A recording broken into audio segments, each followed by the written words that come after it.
Bonjour à tous et toutes. Aujourd'hui, nous recevons Monsieur Franck Blanchard. Pouvez-vous vous présenter, Monsieur Blanchard? Oui, bonjour, bonjour à tous. Voilà, je suis fonctionnaire de police, comme certains le savent. J'ai fait quelques vidéos l'année dernière, il y a 1 an et demi. J'ai commencé comme ça avec Sandrine Awanto. Et donc, fonctionnaire de police, mais avec certaines particularités, parce qu'on essaie forcément, dans tout ce que je fais, de m'évincer, de me pousser vers la retraite, quoi. Donc, il y a eu des fautes faits dont je suis là, je suis en instance, mais ça fait 2 ans que pour suppression de salaire et puis ils veulent me radier de l'administration avec des arrêtés préfectoraux du GAMI de Marseille, avec du faux, tout simplement. C'est même pas le préfet qui a signé, enfin bon, etc. Je passe sur les détails. Mais je dis bien parce que certains croient que je suis à la retraite, et puis, comme certains policiers d'ailleurs, qui sont à la retraite, ils font des bouquins, etc. Moi, j'estime que je suis toujours à l'intérieur. Et je veux y rester, parce que je mène un combat déjà pour mon honneur, mais ensuite pour Sandrine et tous les parents. Je veux y rester en tant que fonctionnaire de police et non pas à la retraite. Voilà. Donc j'habite dans la région de Poitiers, dans la Vienne, et j'ai rencontré donc Sandrine début février. Je suis passé déjà la voir, on m'a envoyé vers elle, je suis passé la voir à Clermont-Ferrand, chez elle, et ensuite on a fait un rassemblement à Marseille. C'est là qu'on a appris à se connaître. Et j'ai rencontré donc d'autres personnes et je me suis vraiment engagé dans ce combat, pour ce qu'on fait aux enfants et aux parents, hein, ces placements abusifs, voire même plus loin, on parle de pédocriminalité. Donc je suis vraiment au cœur du problème maintenant avec mes écritures, mais en matière juridique, voilà, j'ai appris un peu moi-même, hein, même si j'ai des connaissances en pénal avec mon travail. Je me suis lancé déjà avec ma propre histoire, avec les juges d'instruction, donc j'ai appris à travailler, et encore mieux avec Sandrine. Voilà. Bon, je pense que c'est au moins un minimum efficace pour arriver à avancer. Je vois pour elle. Ça dérange quand même pas mal de monde dans la juridiction de Clermont-Ferrand. On a fait quelques vidéos avec Mustica, par exemple. Voilà, je me suis lancé là-dedans sans, sans assurance, bien évidemment, parce que je me suis lancé timidement dans tout ça, quoi, au niveau des lives. Mais il y a eu donc un vide pour certains qui me connaissent, et effectivement, ils n'ont pas eu de suivi sur le déroulement de l'affaire de Sandrine, encore que j'ai créé ce site, et tout est dessus maintenant pour que les gens regardent, en matière juridique, puissent s'aider de ça éventuellement, hein. Je n'ai pas non plus la science infuse. Je ne suis pas avocat ni juriste, mais voilà. Donc mais sinon on a arrêté les vidéos parce qu'il y a eu quand même pas mal de bêtises de fait avant. Et Sandrine s'est retrouvée en examen donc en, en janvier 2020. Donc c'est en 2021, pardon. Et donc c'était très dur pour elle, la manière que ça s'est fait, quoi. Et moi j'arrive en février, j'ai pris le relais des avocats qui ne travaillaient pas pour elle. Et ça a l'air de fonctionner, quoi. Alors après, dans ces choses-là, elle est incriminée de certains délits, de diffamation, etc., des dénonciations mensongères, enfin, tout est non caractérisé, ça je le dis bien aussi dans mes écritures, parce que ces infractions ne tiennent pas la route, et on est vraiment dans le faux, dans des vices de procédure, même lors de sa garde à vue. Et donc je défends tout ça, quoi. Donc je pense qu'à l'heure actuelle, ces gens sont très embêtés parce que j'ai fait un mémoire qui est passé en cassation, qui est revenu en, à la chambre d'instruction de Rion, à côté de Clermont-Ferrand. Et je crois qu'ils sont très embêtés parce que j'ai dit des vérités, donc à travers le juridique. Et on voit tous les dysfonctionnements qu'il y a eu. On dit dysfonctionnement, évidemment, c'est volontaire, hein, c'est pas des dysfonctionnements, c'est des fous en écriture, ou c'est de l'escroquerie carrément. Je parle de fonctionnaires de police comme de juges, quoi, voilà, de magistrats. Et les magistrats, c'est-à-dire que c'est le parquet après, là. Et après, les juges suivent. Il y a des influences du procureur, c'est évident pour toute l'affaire de Sandrine. Et merci Franck.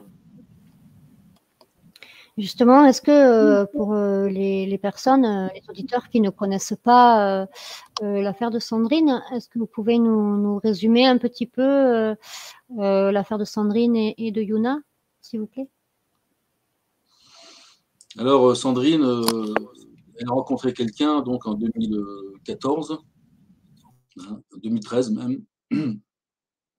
Et Sandrine était enceinte déjà. Et arrivé 2014, cette personne qui était violente et puis voire même commençait à exercer certains sévices sexuels sur la petite, hein, je parle d'un bébé. Alors, Yuna est née en 2014, donc le 9 mai 2014. Et cette personne, quelques jours après, a été s'inscrire à la mairie en tant que père, à l'insu de Sandrine. Et les problèmes partent de là, c'est-à-dire que la juridiction de Clermont-Ferrand n'a pas répondu à ses appels, c'est-à-dire elle a déposé plainte par la suite pour des violences et ensuite des agressions sexuelles sur sa fille. Donc on va dire que les années passent, il y a une mesure éducative qui tombe. Alors au niveau de l'ASE, la juge des enfants d'ailleurs qui récupère ce dossier et non pas le procureur qui aurait dû suivre pénalement. L'ASE, on sait que, vous savez comme moi en fait que l'ASE c'est l'ASE qui commande finalement, c'est pas le juge. Les juges des enfants suivent, c'est des écrits, voilà.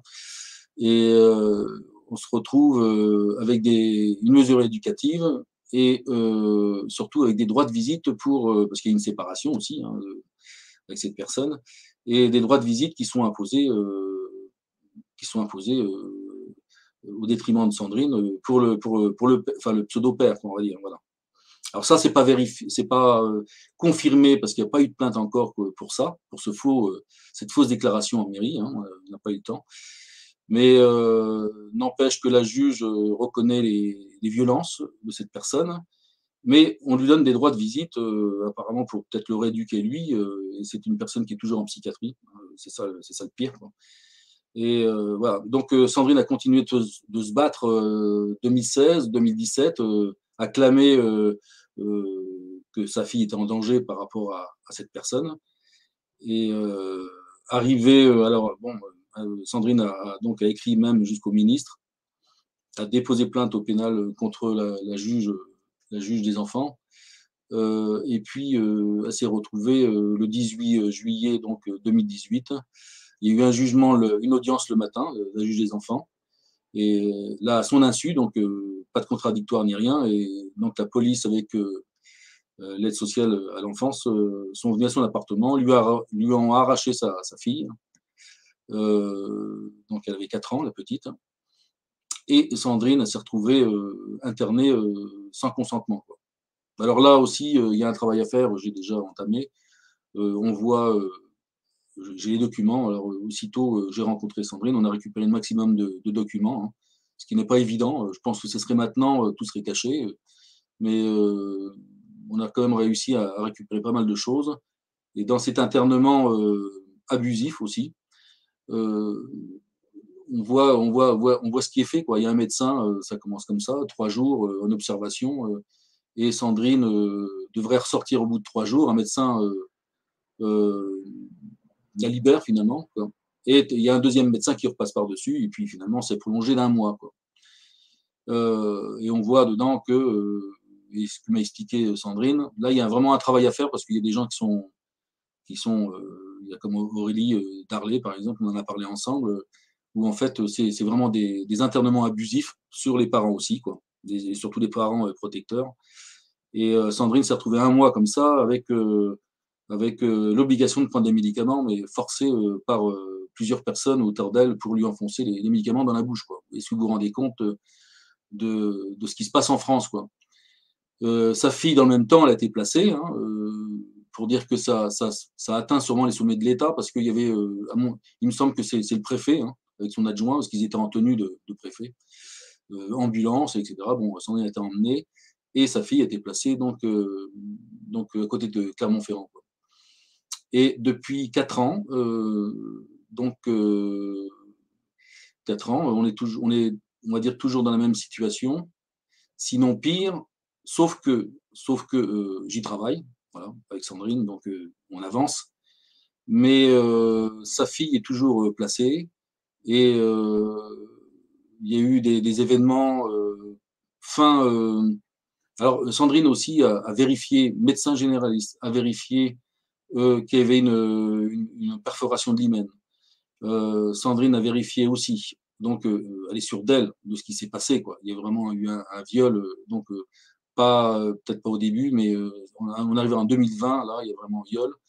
Et tout le monde cache, quoi. Je parle des magistrats, je parle de tout l'environnement du conseil départemental, c'est l'ASE, Aramis, enfin, etc.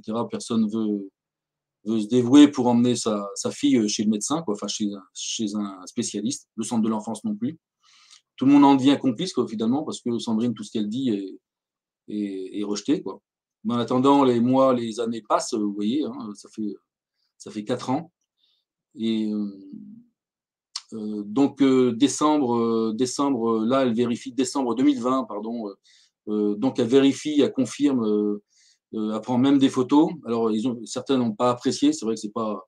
Mais avec ça, pour arriver à alerter les gens, enfin les gens, les juges, en prenant des photos, donc ce qui confirme réellement qu'il y a eu viol. Et du coup, là, ça a tiré les foudres de tout le monde dans le milieu de la justice. Elle s'est retrouvée donc en examen. Ils ont monté un. Bon, je ne vais pas rentrer dans le détail, mais ils lui ont monté un coup alors que en octobre, en novembre 2020, un gendarme, un de tiers, s'apprêtait à lui faire des examens médicaux, une expertise sur autorisation du parquet. Donc là, enfin, ça pouvait s'amorcer, mais avec aussi une audition de la petite. Et d'un seul coup, il y a un des magistrats, un substitut, qui a récupéré tout le dossier et ça l'a fait à l'envers. Lui ont créé une infraction qui ne tient pas la route non plus. Hein, et elle s'est retrouvée en garde à vue donc le 18 janvier 2021 et mise en examen 2 jours après. Voilà, et là, ça n'en finit pas. Donc, on la ficelle avec, je pense qu'il y a pas mal de personnes qui connaissent le procédé, hein, une mise en examen avec un contrôle judiciaire, donc complètement ficelé. Et c'est là que j'arrive, moi. Donc, alors, sa fille, là, elle n'est pas prête de la récupérer ou même de la. Donc, elle avait encore 1 heure par mois de visite médiatisée. Et là, je suis un petit peu fatigué, je confonds un peu les dates entre 2020 et 2021. Donc, l'année passe et on se met au travail, quoi. Donc, mise en examen, janvier 2021. Et ensemble, on a fait une plainte, par contre, pour viol pour sa fille. On est en mars, donc, 2021. Et donc, une plainte complète en reprenant toutes les plaintes au pénal devant les plaintes adressées au procureur de la République. J'ai repris tout ça. Et là, c'est une plainte avec constitution partie civile, donc devant le doyen des juges d'instruction. Hein. 1 an, on a attendu donc 1 année entière pour voir une expertise médicale arriver donc pour la petite, quoi. Alors, cette expertise devait arriver dans les mains de la juge d'instruction avant le 20 mai. Et on est au mois de septembre. Sandrine, on lui a tout caché, quoi. Enfin, c'est-à-dire que depuis des mois, en tant que partie civile, elle aurait dû pouvoir consulter tout le dossier d'instruction en tant que partie civile, accéder à toutes les pièces et même avoir les copies à la maison. Sauf que là, ce qu'on a réussi à faire avec la mise en examen, et par contre, avec la constitution partie civile, hein, en tant que victime, en tant que civilement responsable donc, de sa fille, aucune pièce, quelques-unes au début, mais on a vu le réquisitoire introductif du procureur est arrivé 6 mois après sa plainte déjà, donc ça traînait en longueur. Et on attend 1 an pour cette fameuse expertise qu'on a même demandé à renvoyer sur un autre département pour pas qu'il y ait de conflit d'intérêts. Au jour d'aujourd'hui, donc, aucune réponse, parce qu'on s'est adressé au juge d'instruction pour avoir la copie. Donc, le procédé, la manipulation, c'est tout simplement ne pas auditionner, parce que la première audition de partie civile permet ensuite de consulter toutes les pièces, en avoir même copie, quoi. Et donc, Sandrine n'a jamais été auditionnée. C'est-à-dire qu'après sa plainte, elle n'a jamais été auditionnée par la juge d'instruction. Et on y arrive donc le 12 septembre. Donc, c'est l'objet aussi de ce fameux tract que j'ai envoyé à travers une page de mon site. Et parce que c'est ce jour-là qu'elle va avoir confirmation donc, du viol de sa fille. Enfin, normalement, quoi. Mais bon, je ne crains pas le pire, mais on a tout caché jusqu'à maintenant. Et on a maintenu sa mise en examen, une mise en examen qui, dans certains, pour des délits, devrait durer qu'un an, donc ça fait 1 an et demi. Enfin, ils maintiennent tout ça, son appel devant le juge des enfants pour un jugement devant le juge des enfants au mois de janvier. Sans oublier que Sandrine a... Oui. Je disais, pardon, Franck, sans oublier que Sandrine a déjà été relaxée pour ce qui était reproché. Alors, oui, c'est en décembre 2020, avec sa mère, elle a été devant chez Aramis en suppliant d'emmener sa fille devant un spécialiste, parce qu'elle venait de découvrir réellement la réalité des choses. Et du coup, la juge des enfants, avec par ordonnance, donc sans contradictoire, après ce qui a été rapporté par le monde de l'ASE, s'est retrouvé donc en correctionnel avec sa mère pour des faits qui n'ont pas existé, puisqu'en plus elle avait tout filmé. Mais du coup, ça a déclenché une rupture totale de lien entre Sandrine et sa fille. Voilà, c'était la sanction de la juge des enfants. Et 1 an après, c'est-à-dire on arrive à janvier 2022, cette même juge des enfants, donc a reconduit cette rupture, alors suppression des visites évidemment, et puis rupture. Quand j'ai rupture des liens, c'est plus de contact téléphonique, ni de lettres, ni rien. Les cadeaux, tout nous a été renvoyé. Donc, ça a été reconduit pour 2 ans. Alors, Sandrine a été très mal. Elle s'est retrouvée à l'hôpital 2 jours après. Donc, c'était une drôle d'affaire aussi, évidemment. Et j'étais obligé on repartait là pour un internement, évidemment. Donc, je me suis fait connaître à l'hôpital où j'habite. J'ai dit, là, ça va être la catastrophe, quoi. Donc, le médecin, je l'ai quasiment menacé, c'est pas des menaces. Ils ont compris que j'allais revenir le lendemain, quoi. C'est sûr que je voulais pas qu'elle soit internée par rapport à ça, mais je pense que le médecin, il y a eu des coups de fil ou j'en sais rien, mais ils étaient partis pour l'interner, quoi. Donc, elle l'a échappé belle, quoi, mais elle était très mal, évidemment, parce que tout le monde peut imaginer que quand on reçoit un jugement à nouveau, je dis bien à nouveau, et encore pour 2 ans sans le moindre coup de fil, de visite médiatisée ou ce que vous voulez, au moins un minimum, quoi. Là, c'était l'effondrement total, quoi. Ça, c'est clair. Mais bon, on n'a pas relâché. Sandrine va bien. Sa fille moins bien, parce que la juge elle-même ose même dans une ordonnance qui est arrivée au mois de juillet, hein, elle appelle ça une autorisation d'exception, donc pour donner l'autorité parentale, cette autorité qu'ont les parents, la livrer. La déléguer aux services sociaux. Oui, pour faire un suivi psychiatrique de la petite, quoi. Alors, on lit très bien ce qu'il pense maintenant et comment ça. Alors, il y a quand même, je pense qu'il y a eu un peu de ménage quand même de magistrats jusqu'à maintenant, depuis qu'on combat de cette manière. Donc, ils peuvent craindre, ils y vont maintenant un peu mollo. Enfin, je veux dire, ils font gaffe. Alors, il y a cette ordonnance qui dit qu'elle est très mal, etc. Donc, il faut voilà. Mais la source du problème, c'est parce que, et ils le disent, même l'ASE le dit, le service gardien le dit, après la juge le dit dans son ordonnance, que Yuna va de plus en plus mal parce qu'elle ne voit pas sa mère, quoi. Et là, c'est vraiment un non-sens, évidemment. Il suffit de lui remettre dans ses bras et la petite va revivre. Et là, ils sont en train de la détruire complètement. Donc, on arrive au bout de quelque chose, c'est certain. ça peut pas durer éternellement. Je veux dire, la petite, ils sont en train de la détruire. Et de toute façon, le 12 septembre, c'est un aboutissement parce que on va savoir, quoi, tout simplement. Et je ne crois pas qu'il va y avoir de faux là, j'y crois pas trop parce qu'ils vont plus s'y amuser. Il se passe des choses à Clermont-Ferrand, c'est sûr, aussi bien la cour d'appel qu'au parquet, qu'à Clermont-Ferrand. D'ailleurs, c'est une bonne nouvelle, je pense. Le procureur de la République était en place depuis 6 ans. Il vient de partir donc à Bourges. Bon, avec de la promotion, mais c'est souvent comme ça d'ailleurs, comme dans la police. Les gens les déplacent, on leur donne un peu de promotion et puis tout va bien après, quoi. Voilà.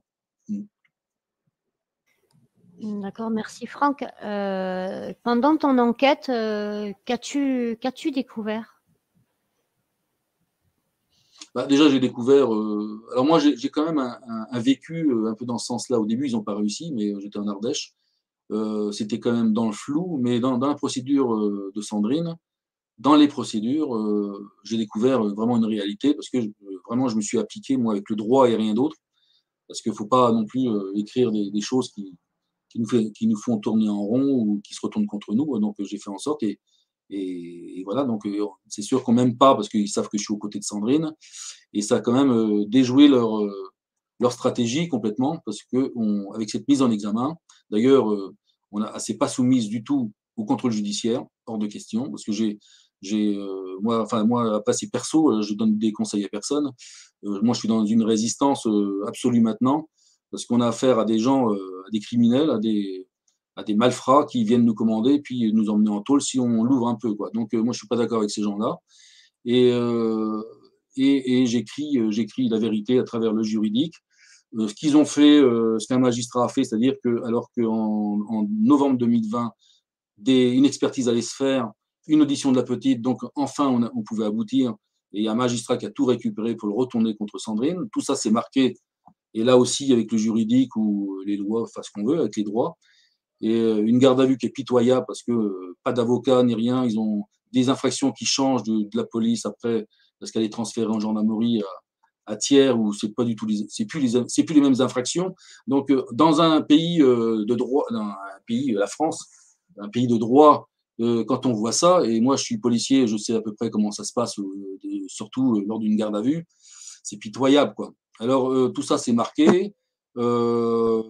Ce fameux mémoire que j'ai envoyé parce que il y a la cour d'appel, enfin la chambre de l'instruction, puis après, forcément, ils vont toujours dans le même sens et on part en cassation où je dévoile les violations de droit, où en fait, les dossiers. Alors aussi, il y avait un dossier de demande d'examen médicaux, ça, depuis le 26 avril 2021, et qui n'a pas abouti, mais alors ils ont ralenti les procédures. La juge d'instruction, d'ailleurs, je pense qu'elle a été déplacée parce qu'elle n'a pas fait son boulot. Donc, je crois quand même qu'il y a des gens au-dessus qui, quand ils ont connaissance des choses vraies, on va dire, hein, de cette manière-là, ils sont pas pour ou alors ils ont peur, mais en tout cas, il y a des gens qui se déplacent, qui sont déplacés. Donc, la juge d'instruction a été déplacée, elle n'a pas fait son boulot. Ça a atterri dans les mains du président de la chambre d'instruction, on s'est demandé des examens médicaux. Et alors là, on part en audience avec la chambre de l'instruction à Rion. Et finalement, alors on arrive facilement en décembre 2021. Vous voyez le temps qu'on perd pour des examens médicaux en urgence. Et puis c'est la même chose que pour l'expertise, pour la constitution partie civile, qui elle a mis 1 an. On voit, alors là, ça démontre complètement le problème qu'il y a à Clermont-Ferrand, quoi. Ça veut dire que les magistrats, alors ils peuvent être sous pression ou sous menace, j'en sais rien, mais enfin, il y a au moins une personne de pouvoir qui empêche de révéler la vérité sur la petite Yuna, tout simplement, quoi. Et, Merci. Tu disais tout à l'heure, les services sociaux reconnaissent que Yuna va mal parce que elle ne voit pas maman. Et pourtant, ils font rien pour que Yuna puisse aller mieux et puisse revoir sa maman, et éventuellement remettre des visites, même médiatisées, dans l'intérêt de Yuna.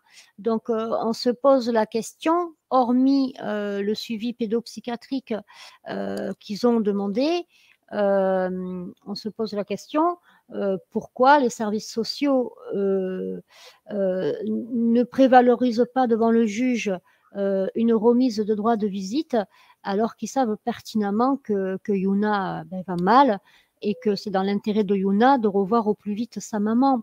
Donc, il faudrait vraiment que les services sociaux se posent la question de remettre les visites médiatisées à Sandrine et Yuna dans un premier temps et de faire une véritable évaluation de Sandrine pour qu'ils puissent se retrouver rapidement toutes les deux. Voilà, mais il faut déjà commencer par le début, et le début, c'est de remettre le lien entre Yuna et sa maman, qui en souffrent toutes les deux. Donc moi, je me pose la question, est-ce que c'est avantageux pour Yuna d'aller rencontrer le pédopsychiatre à la place de sa maman? Sûrement.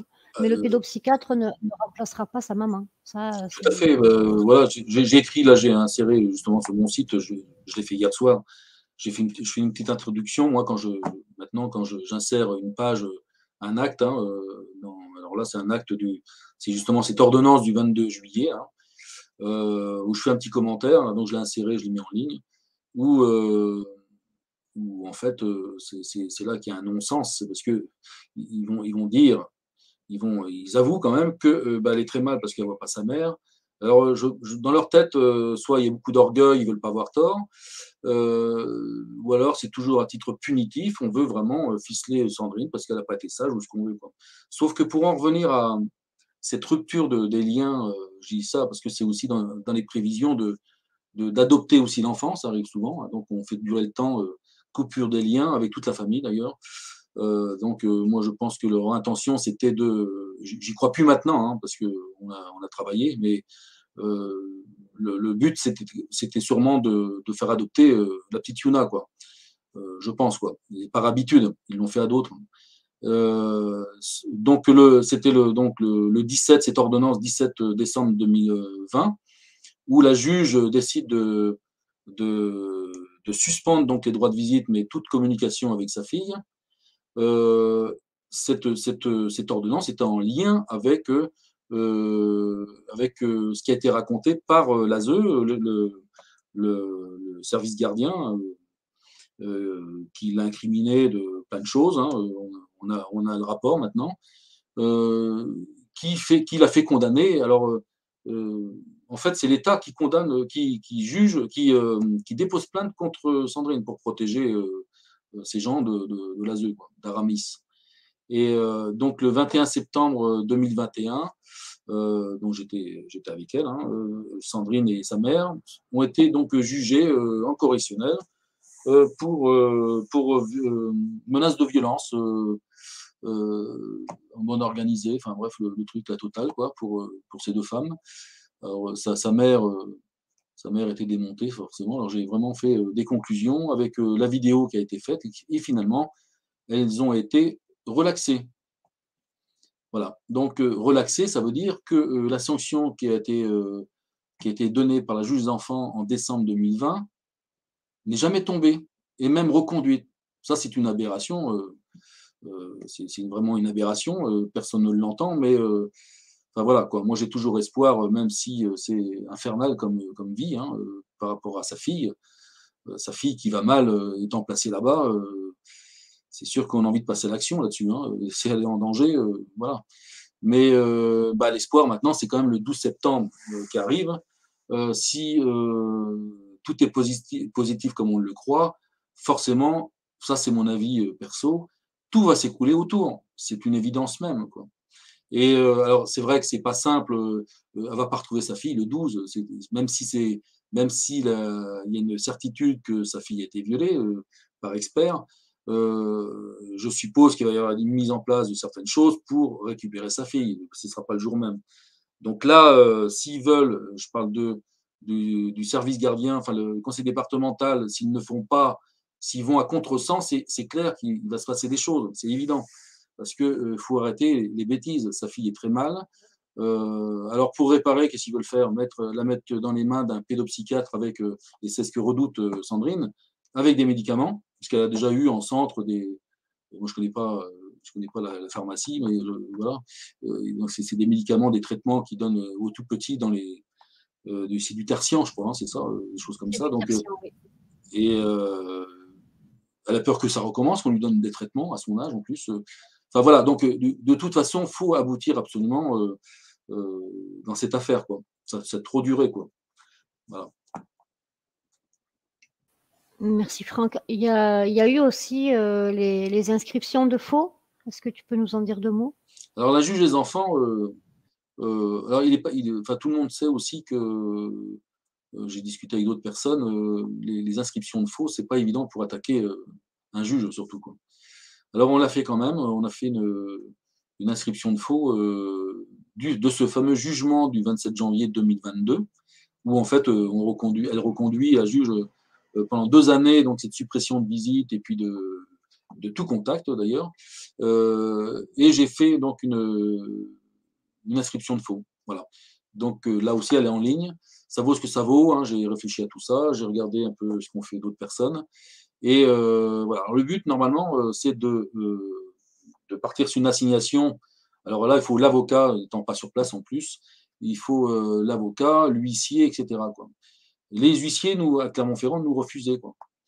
On était là-bas pour ça, quoi, pour trouver un huissier pour. Alors, l'inscription de faux a été enregistrée, hein, donc chez moi au tribunal de Poitiers, sans souci. Bon, il y a eu une petite résistance quand même, mais il faut faire valoir quand même que c'était un faux en écriture publique. Alors, forcément qu'il y a des résistances là-dedans, mais il faut, faut insister vraiment. Et donc, ce dossier a été fait, enregistré au tribunal, normalement transmis au tribunal de Clermont-Ferrand. Et le but, normalement, c'est de partir avec une assignation, avec avocat, huissier, et puis d'arriver, c'est au civil, hein, ça, donc d'arriver en audience civile et en débattre. Alors rien n'est gagné, même avec un juge qui va peut-être défendre sa collègue, enfin, etc. Donc il ne faut pas trop rêver. Mais on a, au lieu de faire ça, déjà pas d'huissier, sauf que le président des huissiers de Clermont-Ferrand m'a téléphoné. Et donc il était un petit peu embêté et il a voulu le faire lui-même. Voilà. Donc on a discuté, on est parti sur une sommation interpellative et non une assignation. Et, et donc la juge des enfants a été visitée par l'huissier en question au tribunal, à son boulot, et lui a fait écrire ce qu'elle avait à déclarer sur cette fameuse inscription de faux, quoi. Et donc, bon, elle n'avait rien à dire, c'est ce qu'elle a mis. Mais au moins, elle l'a vu, et au moins, il y a une action de fait, je pense que c'est pas mal. Un huissier qui vient la voir pour ce qu'elle a fait en faux dans son cabinet, moi, je trouve que j'étais content, quoi.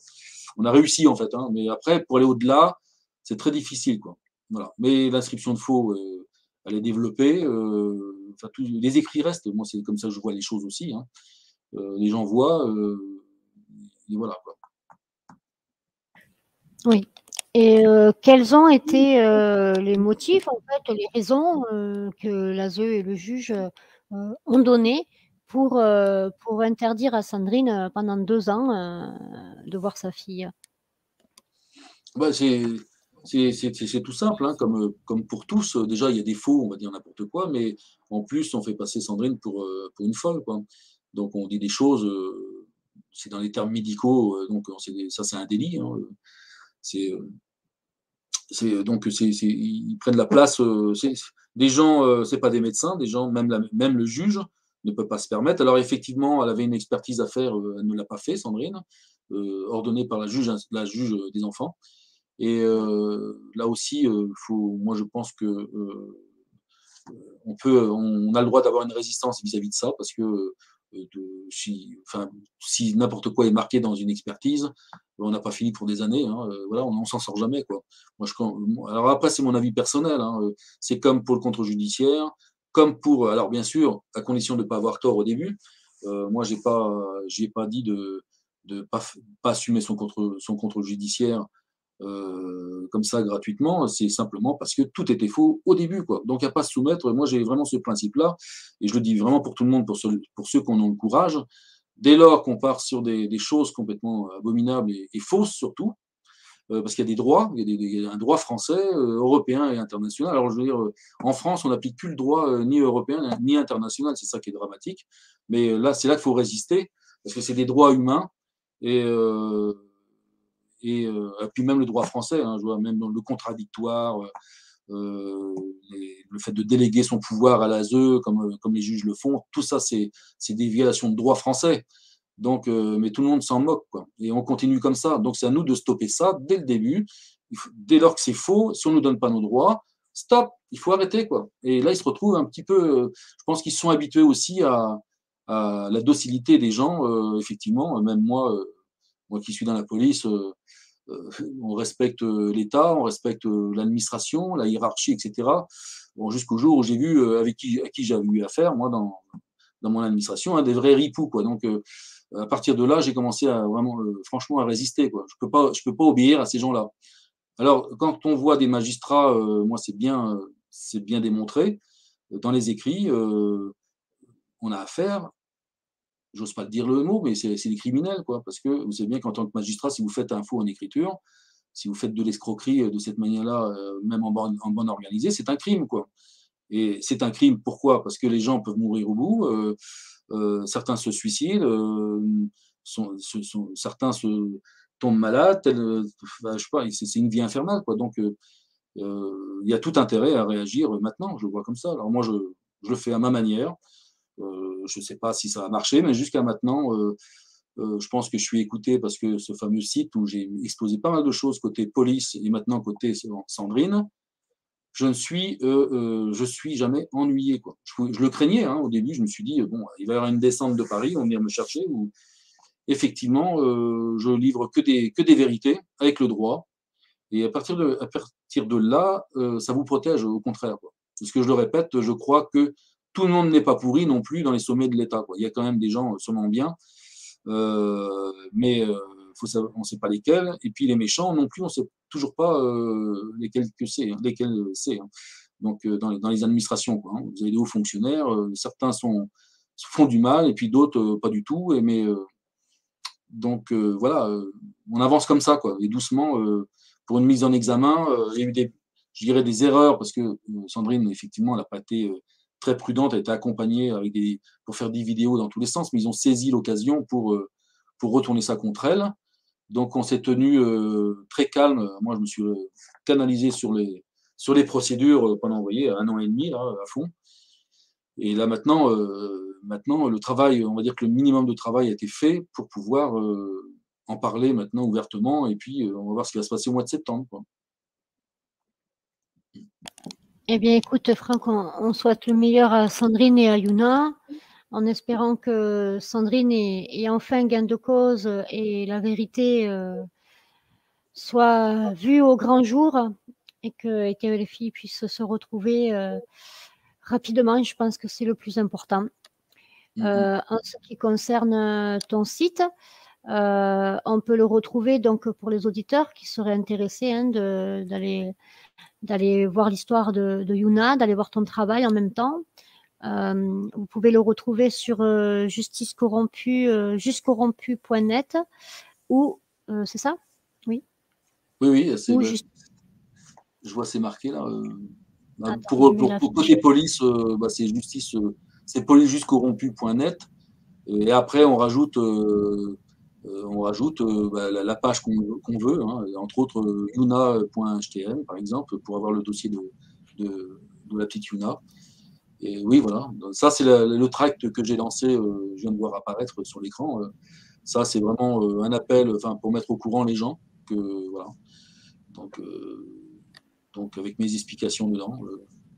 Et avec quelques liens aussi pour montrer, pour expliquer ce qu'il en est, quoi, par rapport à cette convocation devant le juge d'instruction pour le 12 septembre. Quoi. Voilà, ça permet de... D'accord, super. Et vous pouvez aussi, du coup... Une fois, j'ai mis une photo pour montrer que... Simplement, montrer que je suis pas non plus un homme de pouvoir extraordinaire, loin de là, même au plus bas, peut-être maintenant. Mais je ne laisserai pas tomber, je laisserai pas tomber mon combat contre ce qui se passe actuellement. On a vraiment une criminalité qui vient écraser les gens, les enfants comme les parents. D'ailleurs, tout est lié après avec ce qui se passe dans la société. Donc, moi, je suis présent avec les petits moyens. Je suis toujours présent on peut m'appeler aussi. Il y a quelques personnes qui m'ont appelé. Alors, je n'ai pas beaucoup de temps parce que je m'occupe de Sandrine pour l'instant.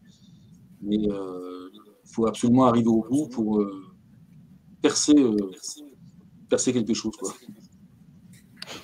Merci beaucoup, Major.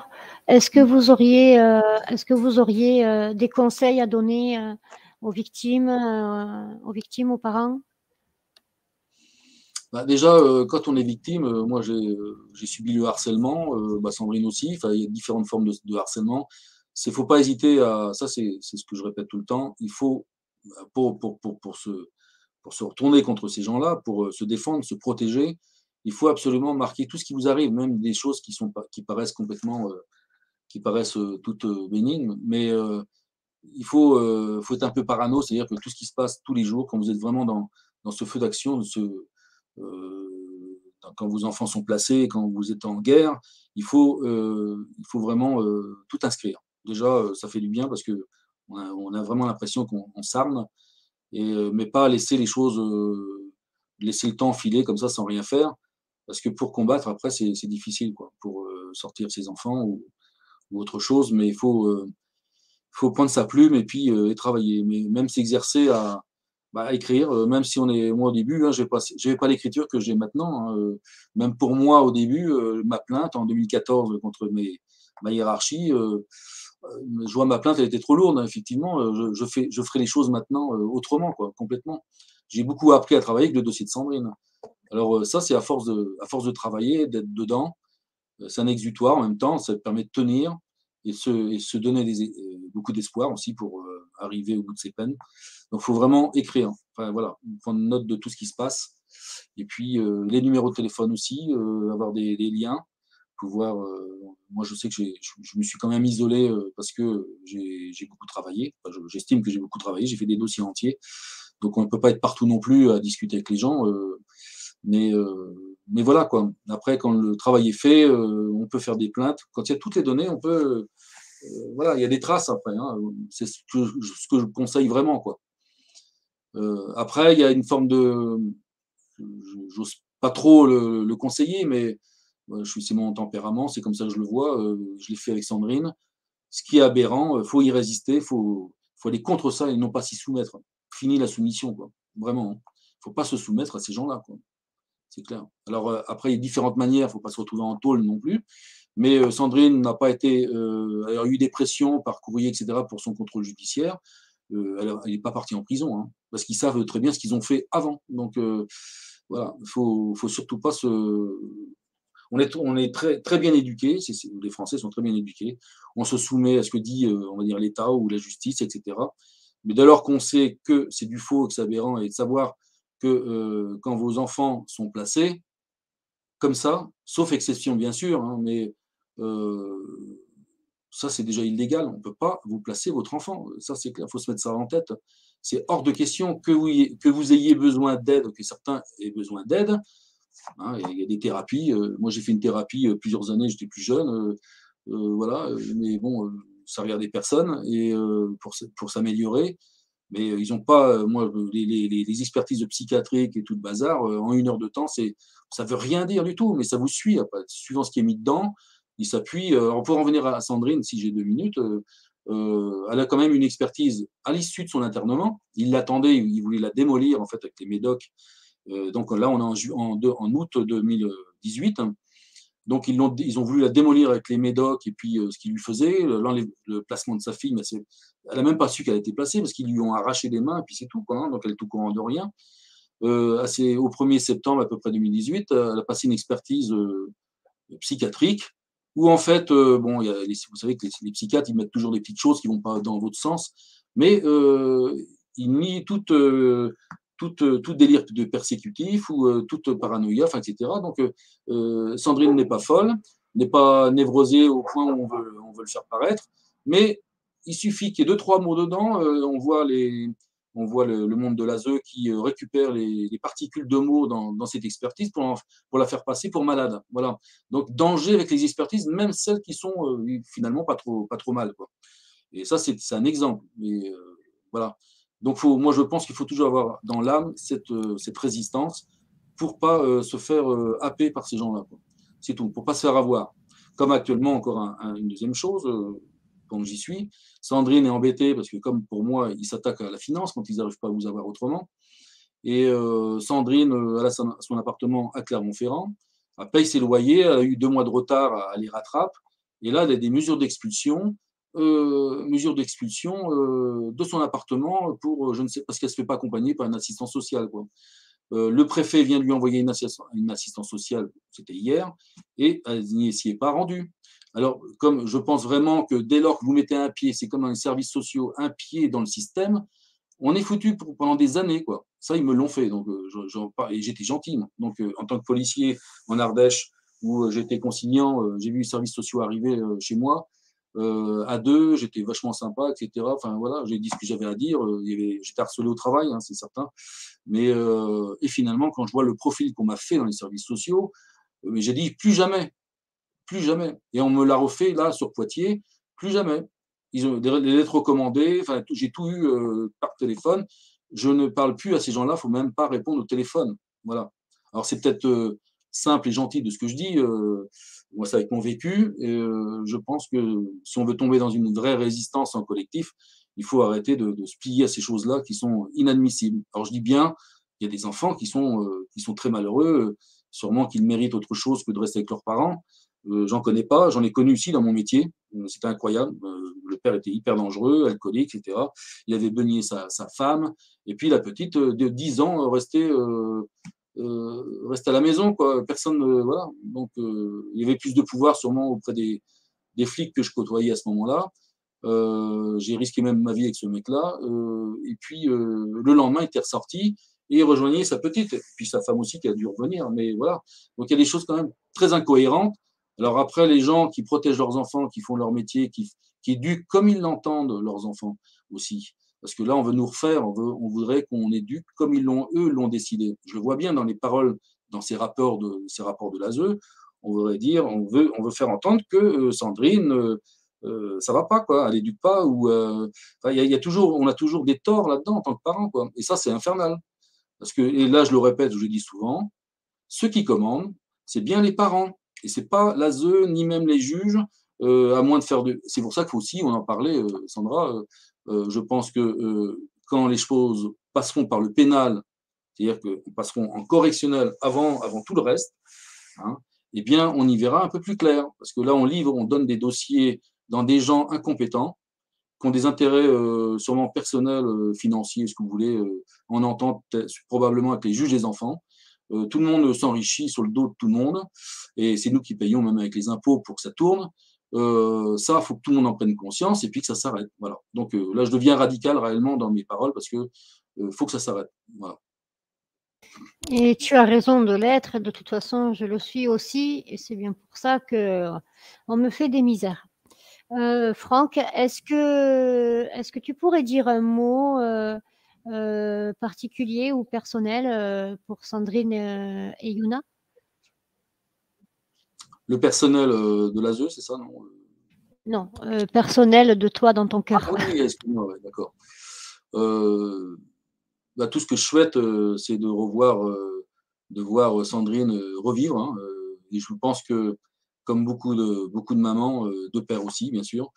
D'ailleurs, ces gens-là qui attaquent, qui séparent les familles comme ça, qui les fragmentent comme ils peuvent le faire, ils s'attaquent aux personnes les plus faibles, ils trouvent une faille. La faille, c'est par exemple une femme qui est toute seule avec ses enfants. Ça peut être simplement une séparation. J'entends aussi des bébés qui naissent à la maison plutôt qu'à l'hôpital, on arrache les bébés pour les placer parce que c'est pas conforme à ce qu'ils entendent. Donc, moi, je souhaite, je demande à Sandrine et puis à sa fille, qui m'entend pas évidemment, mais de tenir encore parce qu'on aboutit à quelque chose de merveilleux, c'est des retrouvailles, quoi. Et ça, je parle à tous les parents, il faut tenir. Moi, après, je ressens les choses aussi, je pense, grâce à mon travail. Enfin, voilà, chacun son travail. Et en tout cas, moi, je ressens les choses depuis 1 an et demi que je connais Sandrine. Comment ça évolue, comment ça bouge. Alors, ils ne le disent pas, des magistrats qui ont été éjectés, des juges d'instruction. Ça, c'est sûr parce que la juge d'instruction l'a dit à Sandrine. Donc, ça veut dire que mon travail était efficace à ce moment-là. Après, il y en a qui ont bougé, le directeur du centre de l'enfance qui est parti l'année dernière. Le service gardien, je pense que c'est lui qui est vraiment que j'accuserais moi dans tout ce qu'il fait parce il a une parole qui est entendue par la juge des enfants directement et par tout le monde. Il lui a pas fait du bien. Sandrine m'a dit hier qu'il était démis de ses responsabilités pour le dossier de Yuna, quoi. Et dernière nouvelle aussi, depuis le 9 ou 11 août, le procureur de la République, bien sûr, qui est au courant de tout avec son pouvoir, que je l'ai dit tout à l'heure, ouais, donc il est parti, quoi. Donc, moi, je crois vraiment que les choses sont en train de se démonter et j'aimerais que ça serve d'exemple aussi pour ce qu'on peut faire aussi tous ensemble, comme d'autres l'ont fait, comme Karine Trapp, enfin, etc. Il y a des choses vraiment qui ont été faites, mais dans la résistance. Et il faut tenir, quoi. Il faut se tenir en forme et surtout pas leur montrer qu'on est, qu'on est des victimes. Non, on n'est pas des victimes, on est des parents qui tiennent la route pour leurs enfants et c'est ce qu'il faut faire entendre, quoi, hein. Merci beaucoup Franck, pour Sandrine et Yuna. Merci d'avoir pris la parole aujourd'hui pour elles et puis aussi pour tout le travail que tu as donné, parce qu'il ne faut pas non plus oublier que si tu n'avais pas été là pour Sandrine, que tu n'avais pas fait tout ce travail, toutes ces enquêtes de fond et juridiques aussi, eh bien aujourd'hui, Sandrine n'en serait peut-être pas là. Et je tiens à te remercier pour ma part, pour Sandrine et Yuna, et de tout le travail que tu mènes au quotidien, et pas que pour Sandrine, hein, d'ailleurs. Voilà, c'était le petit mot que moi j'avais envie de te dire à toi personnellement. Est-ce que tu veux bien dire le mot de la fin, Franck, s'il te plaît? Alors, mot de la fin. J'ai jamais de mot de la fin, ça continue. Et quand je commence à parler, il y en a pour 2 heures, je te l'ai dit tout à l'heure. Mais C'est pas grave. le Un mot de la long fin, mot de la, hein, un long mot de la fin. voilà.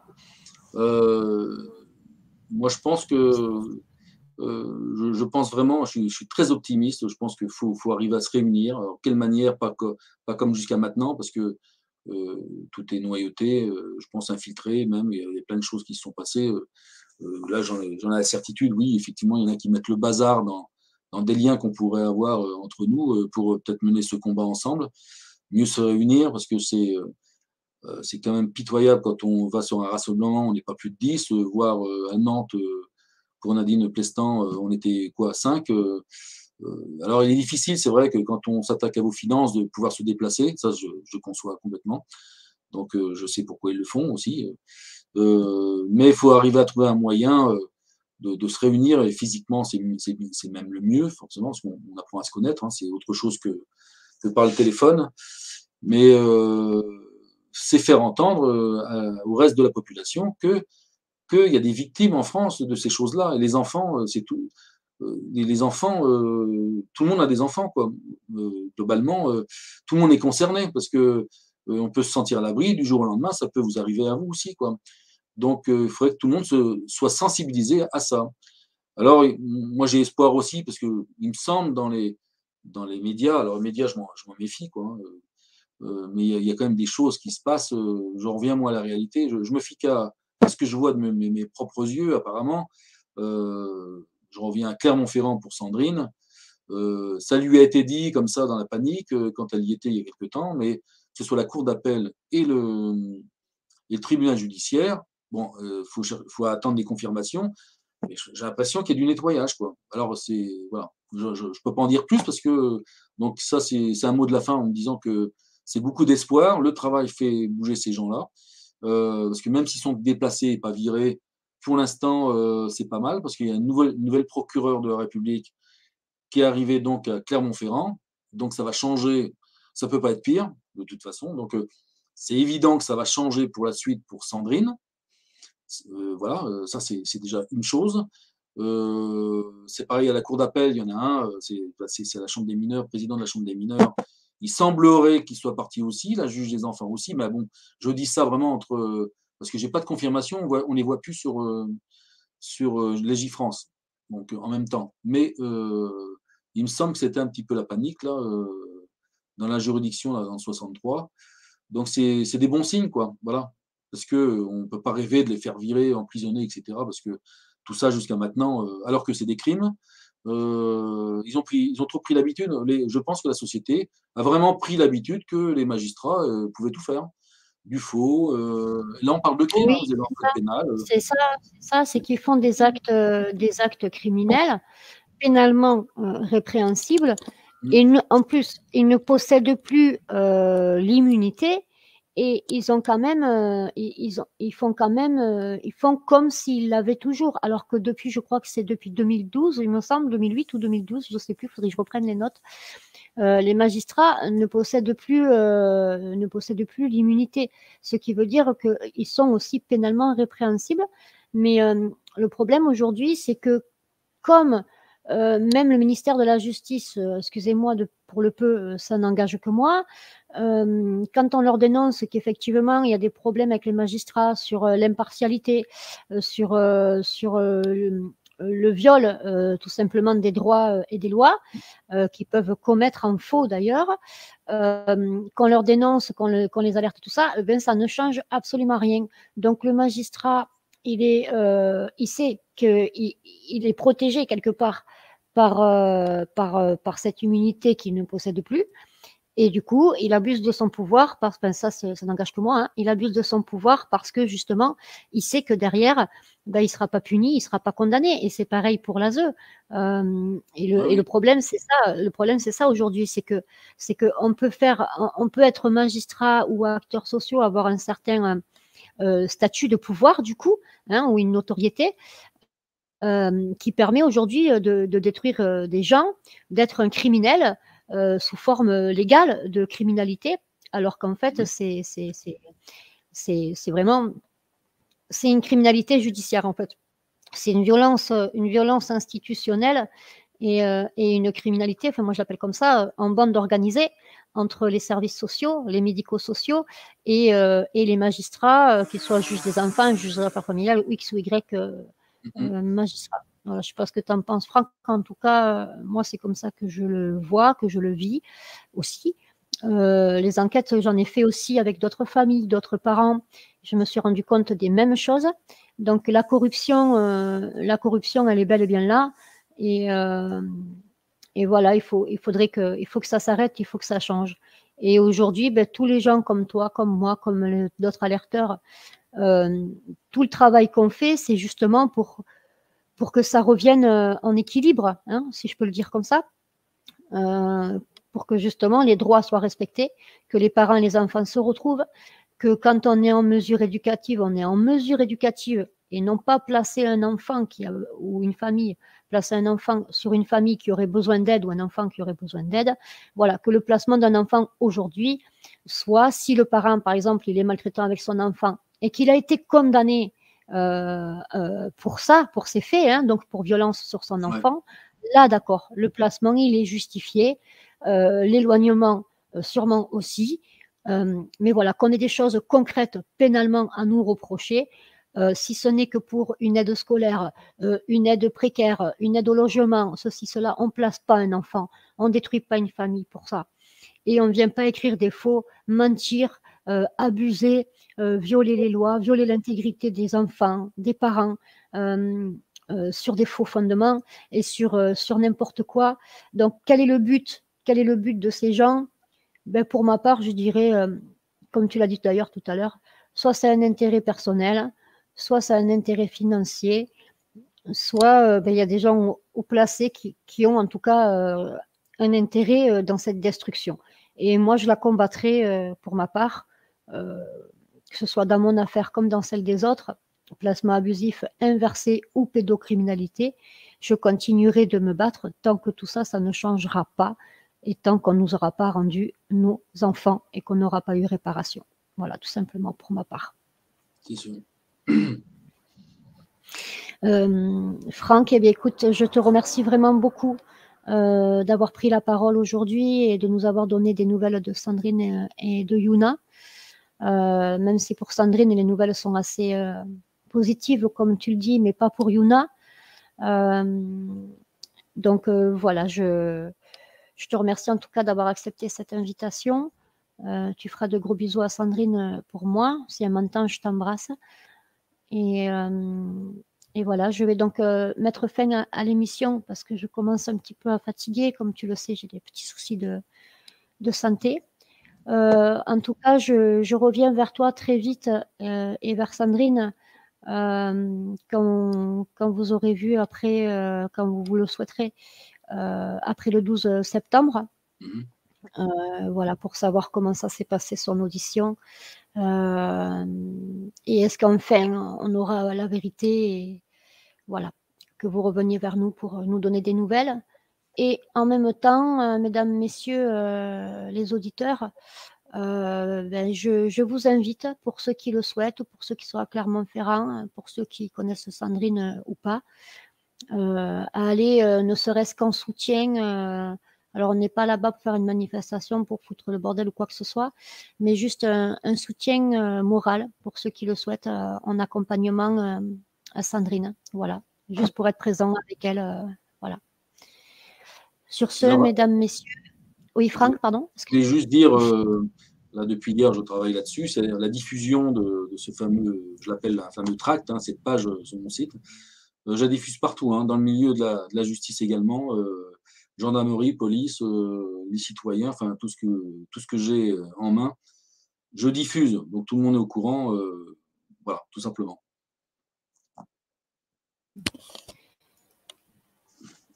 Excusez-moi, je te remercie, Franck, j'ai eu un problème de connexion.